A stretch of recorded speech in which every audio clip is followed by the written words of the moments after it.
watching Get Serial TV. It's now time for Andrew with his sports segment. How you going? Hey, good, Camilla. That's good. Alrighty, so this week, first of all, we'll talk about the cricket. And in the Ashes, Graham Swann could be England's next best thing.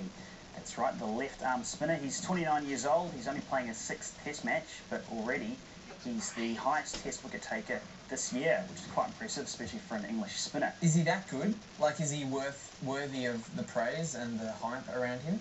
Well, that's the interesting thing, because the English press have hailed him as some sort of figure that will destroy Australia's batting.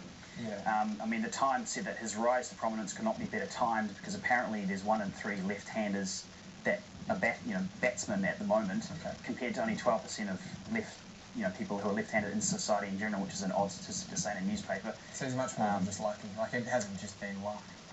Well, I mean, cricket, a bit about luck and a bit about skill, but I guess England think that he could be the next person, more account of his skill probably than his luck, but, it depends what kind of ball you use, I guess. Good for them. Good for them. I mean, as I say, the Times really went to town on him. They said that Australia's likely lineup for this year's Ashes series, which is obviously the series between Australia and England that's played every 3 years, they said that there might be 5 left-handers in the top 8 batting lineup, so that's a fair proportion of your batting lineup. And if you have a left-arm spinner who takes the ball away from the left-hander, such as that, deadly weapon. And in fact, Captain Andrew Strauss even went as far as to say, we're excited about the importance he can offer us. So, if he's excited, then I am as well. I mean, that's quite a fair comment he said there. So, he's a fair guy, Andrew Strauss. He is. I've never met him, but neither. Through the rumours, I hear he's a good guy. So. I was referring to his hair colour as fair. Oh, okay. Oh, Yeah, I see. You're doing one of the double things. Yeah. Oh, Sorry. I don't know if I don't he's get fair. those. Could be an awful person for a while. Yeah. What else is news in sport? Well, I guess, Australia, I also led with the Age headline, Swan could be England's secret weapon as well, so that just reinforces both sides of the Tasman, of Australia and England. Both think he's quite a top dog. So that's that, but the other big news also is the Giro d'Italia, which is the cycling race that's held in Italy. I got a question. I find this really interesting because everyone refers to the Tour de France as the Tour de France. Like, is Tour de France in French the Tour of France? Yes. But then when they refer to the Tour of Italy, it's just the Tour of Italia. Like, because Ov's not part of the Italian language. Why is it like a bit of a crossover between English and Italian? I haven't understood that when they say it on the radio. That's something I haven't really thought about. Sorry. But I might come back to you on that one. Yeah? Yeah, your language tips are after that. I can do French. Oh, right, is it? Okay, I'll get that. I'll tell you what, we're going to throw in a promo now, but we'll be right back with Andrew with a little bit more sport news right after this. Yes, you're watching Get Serial TV with Thomas and Camilla, and right now we're joined in the studio with Andrew Marmont for his weekly Friday sports segment. What else is going on in the world of sport, Andrew? That's right, we're just talking about the Giro d'Italia, which is the cycling race held in Italy. So I guess if you're a sports fan, the main things to watch out for there.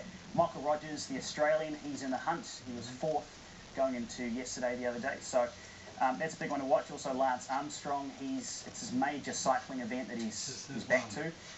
So he's sort of in the mix there as well, so that's something exciting. Currently 6th, is he? I thought I heard on the radio. Yeah, that'd be right. I'm not sure about overnight, but he was up there. So he's been in the game for a while now, hasn't he? He has. He's had quite a distinguished career. Just shut up, let him talk. And it's far from over. That's right. And a couple of other tidbits here with the NBL. Obviously, there's only going to be 7 teams this year, but they're looking at an 8th team. Yeah, what happened to the NBL? I mean, it was going really well 10 years ago. The sport was really popular.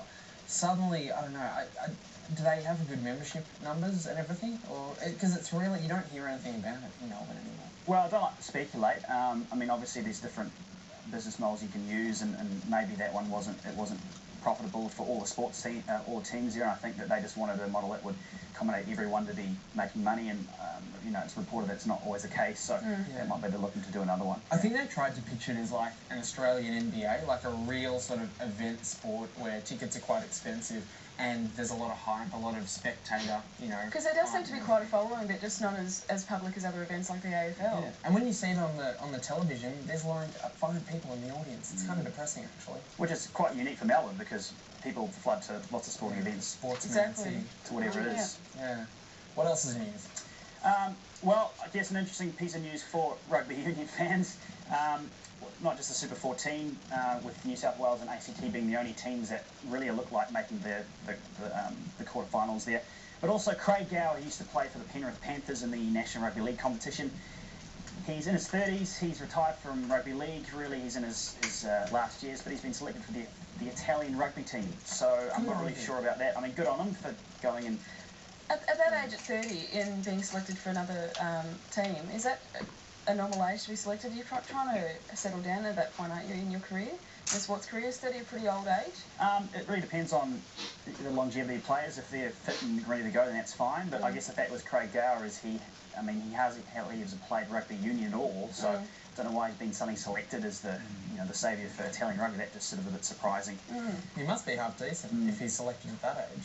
Well, I guess he offers a lot of skills that probably the younger Italian players, up and comers, wouldn't have immediately. So this went bang, let's get him, bring on board, maybe win a few games and excellent. Go to there. Thank you so much, Andrew, for your sports segment there. You'll be back next Friday on Get Serial TV. We're going to go to a break. Right after this, we have Suggestion Box here on Get Serial TV.